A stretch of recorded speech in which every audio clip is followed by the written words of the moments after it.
पुढल्या प्रशस्तीपत्राचे मानकरी आहेत विनायक पंडित. या विनायक.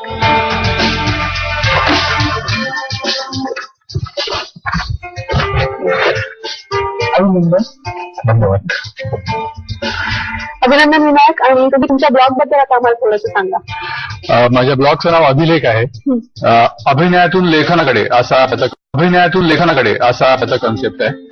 आणि मी याआधी रंगभूमीवर काम केलेलं आहे आणि त्यानंतर लेखन सुरू झालं. मग ते कादंबरी, नाटक या स्वरूपात, कविता या स्वरूपात आलं. त्यामुळे भूमिकांचा अभ्यास करणं आणि त्यानंतर त्या जे आपण कादंबरी, नाटक किंवा कविता लिहितो त्याचा अभ्यास करून ते त्या प्रवासाचा एक हे झालेलं आहे की अभिनयातून अभिव्यक्तीचं माध्यम, पहिला अभिनय सापडलं आणि मग नंतर लेखनाकडे मिळालं.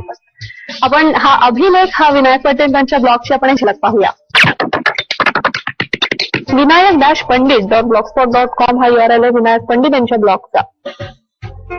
अभिलेख हे टायटल त्यांच्या ब्लॉगचं इथे आपल्याला दिसतंय. आसपासच्या घटनांवर त्यांचा दृष्टिकोन त्यांनी इथे लिहिलेला आहे. त्याचबरोबर काही वैयक्तिक फोटोज त्यांनी इथे अपलोड केलेले आपल्याला दिसू शकतात. त्यांची पुस्तकं, त्यांचं इतर लेखन याच्याही लिंक्स किंवा त्याचे फोटो आपल्याला इथे बघायला मिळू शकतात.